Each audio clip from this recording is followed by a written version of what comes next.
Hi student, आज हम लोग अंतरा हैलोजन यौगिक अर्थात इंटर हैलोजन कंपाउंड के बारे में पढ़ेंगे। इंटर हैलोजन कंपाउंड अर्थात अंतरा हैलोजन यौगिक क्या होते हैं? जब दो भिन्न हैलोजन कंबाइन करके यौगिक का निर्माण करते हैं तो उसी को अंतरा हैलोजन यौगिक कहते हैं।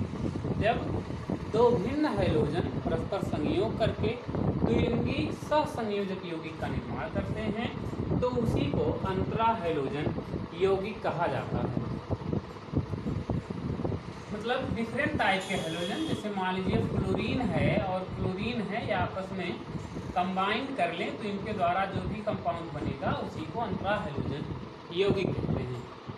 अब अंतरा हैलोजन यौगिकों को सामान्यतः AB रूप में प्रदर्शित किया जाता है, या हम इसको कर सकते हैं ABN। इनका सामान्य सूत्र जो होता है वो ABN होता है, या हम कर सकते हैं XYN या XY डैश, सामान्यतः कुछ भी मान सकते हैं। ABN इसका सामान्य सूत्र होता है। A जो होता है, A की जो साइज होती, मतलब A पर के स्थान पर वो ऐसा हैलोजन होगा जिसकी परमाणु त्रिज्या बड़ी होगी और उसकी विद्युत ऋणात्मकता जो होगी कम होगी। A के स्थान पर वह हैलोजन होगा जिसका साइज जो है, जिसकी परमाणु त्रिज्या बड़ी होगी और उसकी विद्युत ऋणात्मकता कम होगी। और B के स्थान पर वह हैलोजन परमाणु होगा जिसकी परमाणु त्रिज्या आकार जो होगा वो छोटा होगा और उसकी विद्युत ऋणात्मकता जो होगी वह क्या होगी, अधिक होगी। और N बराबर आपका 1, 3, 5 और क्या है 7, अर्थात इसके आधार पर जो होते हैं ABN सामान्यता जो है अंतरा हैलोजन यौगिक जो होते हैं वो कुल मिलाकर के कितने 4 प्रकार के होते हैं। कौन कौन? एक है AB प्रकार हो गया, AB3, AB5 और AB7 प्रकार के अंतरा हैलोजन यौगिक होते हैं। AB3, AB5 और AB7 प्रकार के अंतरा हैलोजन यौगिक होते हैं।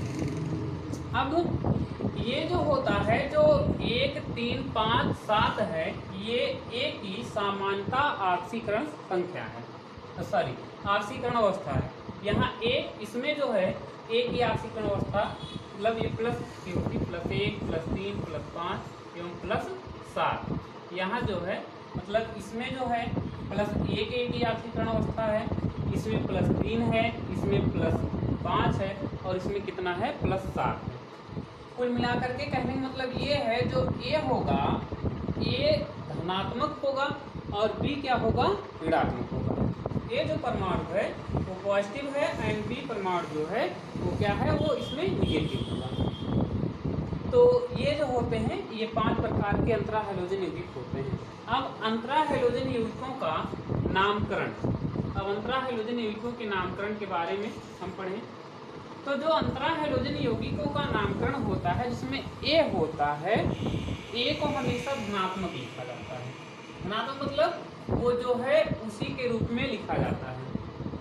A को हमेशा उसी के रूप में लिखा जाता है। और B जो होता है उसको आयनिक फॉर्म में लिखा जाता है, हैलाइड फॉर्म में कहने का मतलब उसको लिखा जाता है। जैसे मान लीजिए AB है, या इसके लिए मान लीजिए लिख दिया गया ClF, कोई यौगिक है ClF है, मान लीजिए BrF है, या जो है IF3 है, BrF5 है, या जो है IF7 है। अब इनके नाम क्या होंगे? तो इनके नाम के लिए इसे A, मतलब यहाँ ये A है, ये A है, BRA है, यहाँ A है। तो A जो होगा A को उसी फॉर्म में लिखते हैं, और जो B होता, B के स्थान पर जो होता है वो आयनिक फॉर्म में या हाइलाइट के फॉर्म में इसको लिखा जाता है। तो जैसे ये है, इसको लिखा जाएगा क्लोरीन, मोनो, क्या लिख दिया जाएगा, मोनो, और F है तो हो जाएगा क्या, फ्लोराइड। क्लोरीन क्या हो जाएगा, मोनोक्लोराइड। फ्लोरीन फ्लोराइड, या चूंकि यहाँ पर फ्लोरीन की संख्या 1 है तो हो जाएगा फ्लोरीन मोनोफ्लोराइड हो जाएगा। या जैसे मान लीजिए लिख दिया गया ICl3 तो हो जाएगा आयोडीन ट्राई क्लोराइड हो जाएगा। यहाँ BrF तो ब्रोमीन मोनोफ्लोराइड, IF3 है आयोडीन ट्राईफ्लोराइड, आयोडीन हेप्टाफ्लोराइड, यहाँ है ब्रोमीन पेंटाफ्लोराइड। तो इस प्रकार से यहाँ है आयोडीन ट्राईफ्लोराइड। तो इस प्रकार से इनके नामकरण जो होते हैं वो हैलोजनों अंतरा हैलोजन यौगिकों के नामकरण इसी तरह से किए जाते हैं।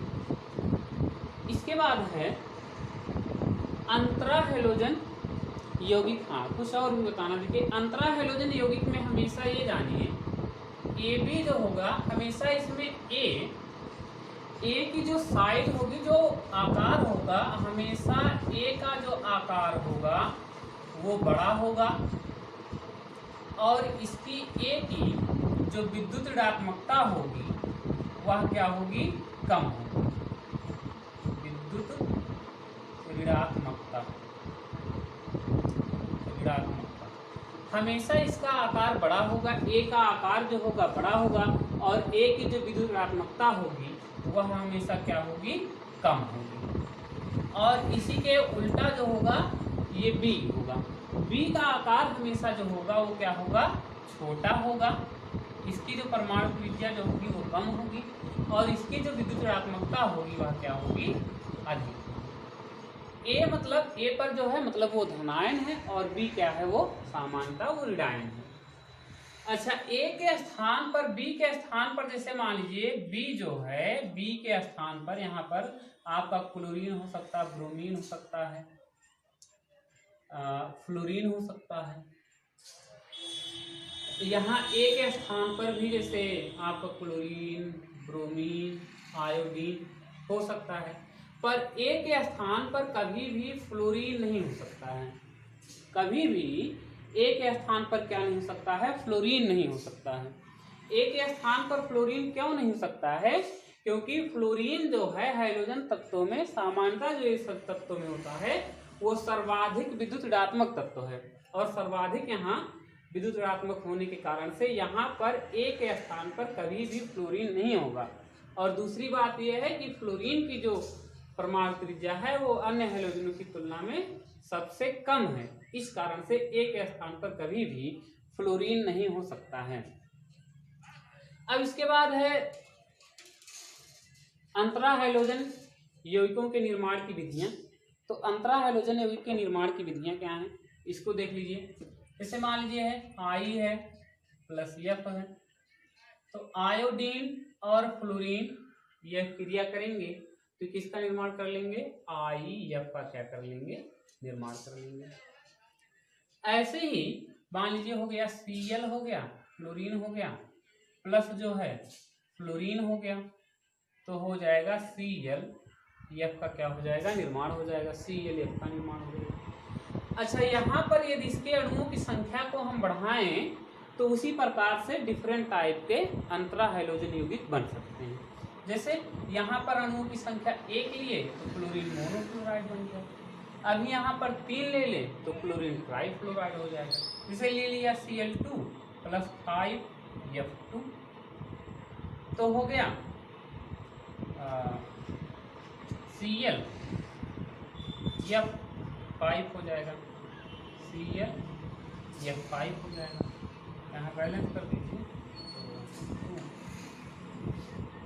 तो यहाँ पर हो जाएगा क्लोरीन पेंटाफ्लोराइड निर्माण हो जाएगा, ClF5 हो जाएगा। ऐसे ही मान लीजिए हो गया Br2 प्लस 3Cl2 2BrCl3।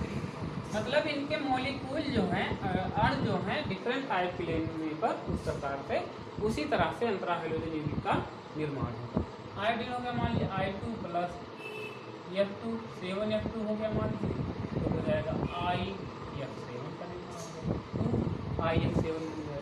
तो ये जो है इस प्रकार से इनके अणुओं की संख्या मॉलिक्यूल को डिफरेंट लेने पर भिन्न प्रकार के अंतरा हैलोजन यौगिक का क्या हो जाएगा, निर्माण हो जाएगा।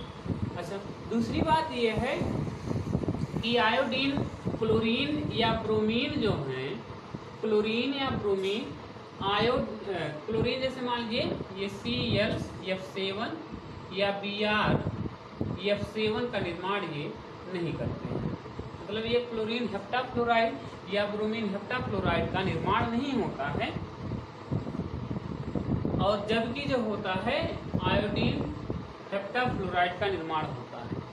तो उसका रीजन ये है कि आयोडीन और क्लोरीन दोनों की विद्युत ऋणात्मकताओं में बहुत अधिक अंतर होने के कारण से और इनके आकार में बहुत अधिक अंतर होने के कारण से ये जो है आयोडीन हेप्टाफ्लोराइड का निर्माण होता है, जबकि ये क्लोरीन का हेप्टाफ्लोराइड या ब्रोमीन का हेप्टाफ्लोराइड उसका निर्माण नहीं होता।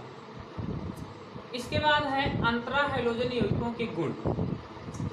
तो अंतरा हैलोजन यौगिकों के गुण में पहला है अंतरा हैलोजन यौगिक जो होते हैं वो डायमैग्नेटिक अर्थात प्रचुंबकीय होते हैं।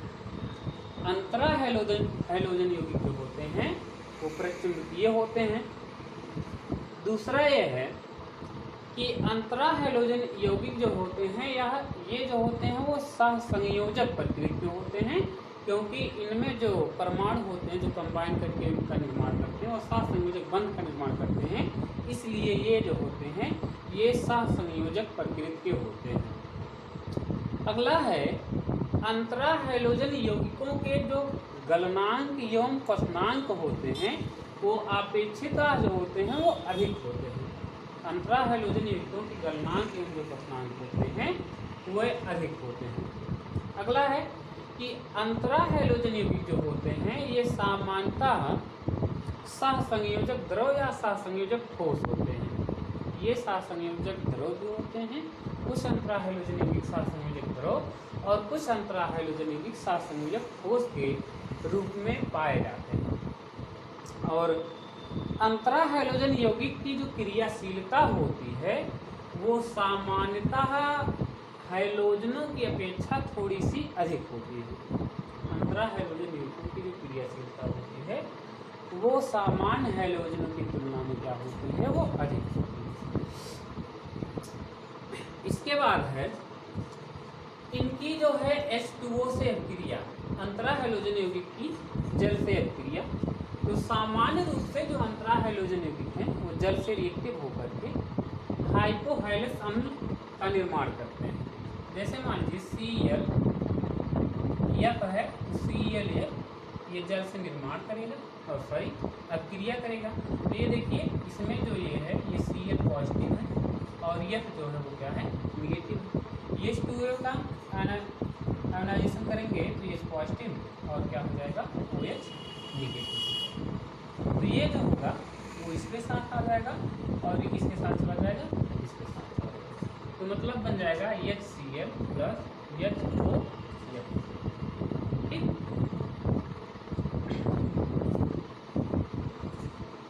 तो यहाँ पर हाइपोहैलस अम्ल का क्या हो जाता है निर्माण हो जाता है। तो ये जैसे निर्माण हो गया यहाँ पर हाइपोफ्लोरस अम्ल का क्या हो जाएगा निर्माण हो जाएगा। तो ये जो होते हैं सामान्य रूप से ये जल से रिएक्शन जो है ऐसे नहीं होगा, ये पॉजिटिव वाला हो गया, ये इसके साथ जाएगा, इसके साथ जाएगा। यहाँ पर ये ऐसे होगा HF प्लस, अब ये इसके साथ आ गया तो हो जाएगा HOCl हाइपोफ्लोरस अम्ल। तो ये जो है हाइड्रोजन फ्लोराइड का निर्माण कर लेगा और ये जो होगा हाइपोफ्लोरस अम्ल का क्या कर लेता है निर्माण कर लेता है। तो सामान्यतः इसकी जो जल से क्रिया होती है तो यहाँ हाइपोफ्लोरस अम्ल का क्या होता है निर्माण होता है। इसके बाद है अंतरा हैलोजन यौगिकों की संरचनाएं। तो अंतरा हैलोजन यौगिकों की संरचनाएं, इसमें जो है अंतरा हैलोजन यौगिकों की संरचना एक एक ध्यान समझ लीजिए। इसकी जो संरचना है वो वेस्पर सिद्धांत के आधार पर, वेस्पर थ्योरी पर आधारित है, उसी के अकॉर्डिंग जो होती है इनकी संरचनाओं का निर्माण होता है। अभी जैसे देखिए मान लीजिए AB प्रकार के अंतरा हैलोजन यौगिक का आपको निर्माण करना है। तो AB या यहाँ पर हम मान लेते हैं वो IF है, कंपाउंड कौन सा है, IF है, आयोडीन मोनोफ्लोराइड, आयोडीन मोनोफ्लोराइड है।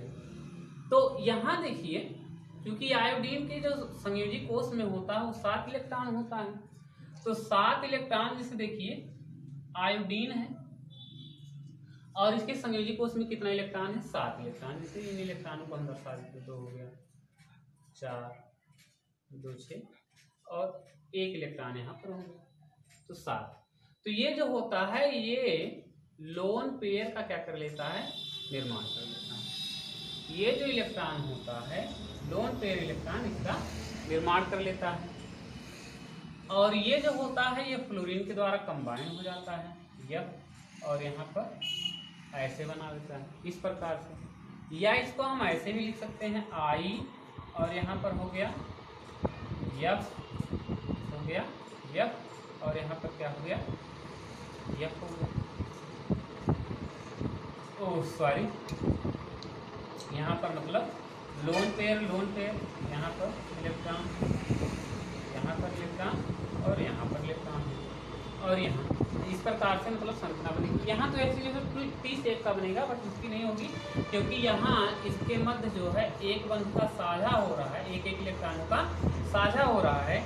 इस कारण से वैसे होना चाहिए, इसकी जो आकार होना चाहिए टेट्राहेड्रल होना चाहिए, लेकिन यहाँ पर 7 संयोजक यहाँ एक बंध बन रहा है, इसलिए यहाँ पर इसकी सामान्यता जो संरचना होती है वो क्या होती है, वो लाइनर होती है, लीनियर होती है। और इसमें जो संकरण होता है sp3 प्रकार का संकरण होता है। संकरण देख लीजिए वैसे भी, ऐसे मान लीजिए आयोडीन के जो संयोजी कोष में टोटल हो गया कितने इलेक्ट्रॉन, 7 इलेक्ट्रॉन, मतलब होता है P5, ये कितना होता है 5 होता है। अब P5 है तो देखिए 2, 3, 5 इलेक्ट्रॉन हो गया, इसके पहले जो होगा आपका S होगा, 2 इलेक्ट्रॉन होगा। इसका मतलब एक बंध बनाने के लिए यहाँ पर 1 इलेक्ट्रॉन चाहिए, तो यहाँ पर 1 इलेक्ट्रॉन मिल जाएगा, तो ये बात साझा हो जाएगा, और साझा होकर के यहाँ पर S और यहाँ P R sp3, मतलब यहाँ पर जो हाइब्रिडाइजेशन होगा वो sp3 प्रकार का हाइब्रिडाइजेशन होगा। इसके बाद जो है अगला स्ट्रक्चर जैसे देखिए AB प्रकार का हो गया, इसके बाद AB3 में हम मान लेते हैं IF3 है, IF3 की संरचना, तो सेम इसी प्रकार से देखिए IF3 वाले में देख लीजिए I हो गया, और इसके बाद यहाँ पर देखिए 2 लोन पेयर हो जाएगा, ऐसे बना सकते हैं आप, ऐसे कर सकते हैं आप, इस प्रकार से यहाँ भी ऐसे हो गया, 2 पेयर हो गया। इसके बाद फ्लोरीन है, फ्लोरीन, तो ये जो देखिए शेप जो बन रहा है वो लगभग T आकार का बन रहा है, तो इसको हम लिख सकते हैं T शेप्ड, इसको T शेप्ड कहा जा सकता है, कहा सकता है। इसकी जो है हाइब्रिडाइजेशन की बात करें तो इसमें जो है जैसे भी आपको बताया गया, जैसे मान लीजिए भी P में यहाँ पर कितना इलेक्ट्रॉन, 5 इलेक्ट्रॉन है, 5 इलेक्ट्रॉन। अब इसमें जो है एक का साझा किया था, उसमें 6 इलेक्ट्रॉन हो गया था, यहाँ पर ये देखिए इसमें 2 इलेक्ट्रॉन। अब इसमें क्या होगा कि इसका मतलब ये है यहाँ पर, और देखिए कुल मिलाकर के 3 सहसंयोजक बंधों का निर्माण हो रहा है। अब 3 सहसंयोजक बंधों का निर्माण हो रहा है, इसका मतलब ये है कि यहाँ से कुछ इलेक्ट्रॉन नेक्स्ट में जो है जाएंगे, तभी तो जो है अगली संरचना का जो है यहाँ पर सहसंयोजक बंध बनेगा, तभी जाकर के ये एक बंध मतलब कुल मिलाकर के 3 सहसंयोजक बंध का निर्माण होगा। इस कारण से यहाँ का जो इलेक्ट्रॉन होता है वो किस में चला जाता है, वो D ऑर्बिटल में चला जाता है। तो ये जो होता है वो इलेक्ट्रॉन कहाँ से चला जाता है, यहाँ पर चला आता है। अब यहाँ देखिए ये खाली हो गया और 1 इलेक्ट्रॉन इसमें चला आया। अब यहाँ पर 1 इलेक्ट्रॉन यहाँ जाएगा, 1 इलेक्ट्रॉन यहाँ, इलेक्ट्रॉन यहाँ, S हो गया और P टोटल हो गया P, और यह हो गया D। अर्थात यहाँ इसमें जो संकरण होगा वो किस प्रकार का होगा, sp3d, जो संकरण हो जाएगा हाइब्रिडाइजेशन sp3d, और जो इसका जो आकार होगा वो क्या होगा, T आकार का, T शेप होगा इसका। तो ये हो गई IF3 प्रकार की संरचना। इसके बाद है मान लेते हैं AB5 में जैसे मान लिया गया यहाँ पर है IF5, तो IF5 देखिए आयोडीन है, उसके संयोजी कोष में 7 इलेक्ट्रॉन रहे, पता ही। फ्लोरीन की संख्या कितनी है? 5। तो यहाँ 1 फ्लोरीन, यहाँ 1 फ्लोरीन, यहाँ 1 फ्लोरीन, यहाँ हो गया, और एक जो है वो भी यहाँ पर। इसके बाद क्योंकि देखिए टोटल जो है 5 है, एक हम मान लेते हैं यहाँ पर हो गया। 5 जो है बंद बनेगा, एक लोन पेयर बनेगा, एक लोन पेयर यहाँ पर बनेगा, और उसके बाद ये बंद का क्या हो जाएगा, बंद हो जाएगा। ये देखिए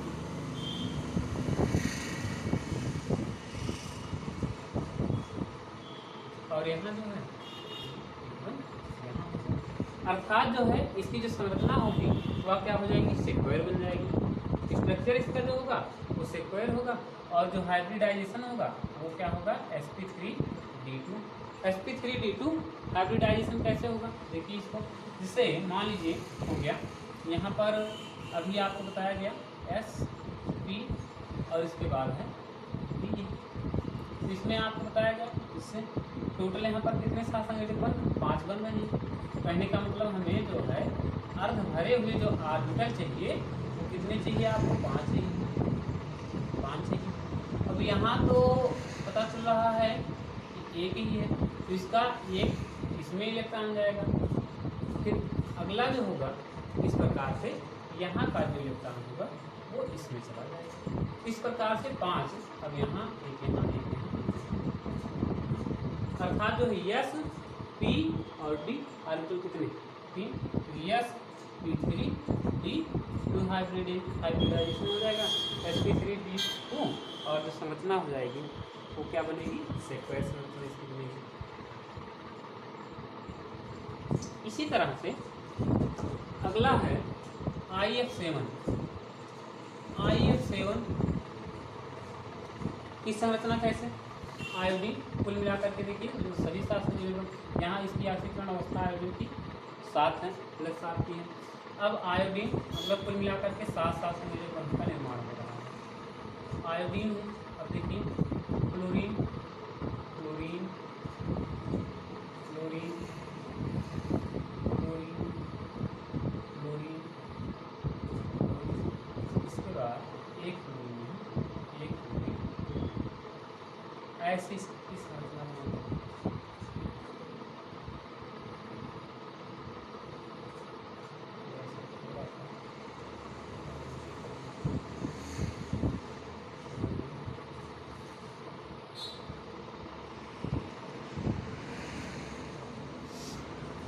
संरचना इसकी अब देखिए,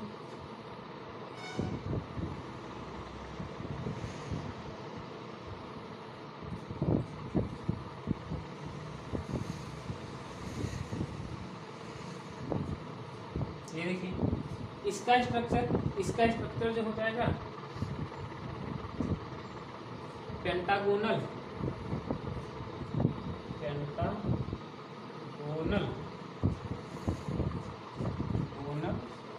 बाई पिरामिडल।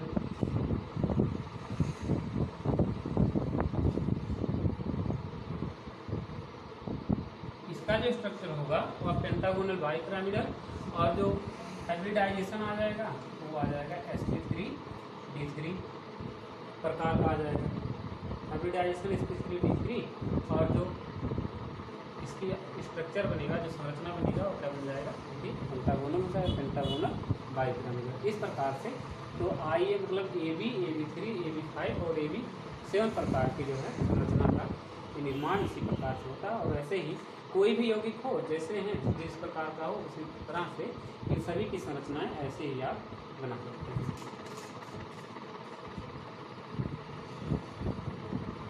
इसके बाद जो है अंतरा हैलोजन यौगिकों के उपयोग, तो अंतरा हैलोजन यौगिकों के उपयोग, पहला है अंतरा हैलोजन यौगिक जो होते हैं ये अजलीय विलायकों के रूप में प्रयोग किए जाते हैं। अंतरा हैलोजन यौगिक अजलीय विलायकों के रूप में प्रयोग किए जाते हैं। ICL का उपयोग सामान्यतः तेलों एवं वसाओं में आयोडीन के निर्धारण में किया जाता है। आयोडीन मोनोक्लोराइड ICL का उपयोग जो होता है तेलों एवं वसाओं में आयोडीन संख्या के निर्धारण में किया जाता है। ये इसी प्रकार ये टॉपिक जो हो गए खत्म हो गए। धन्यवाद।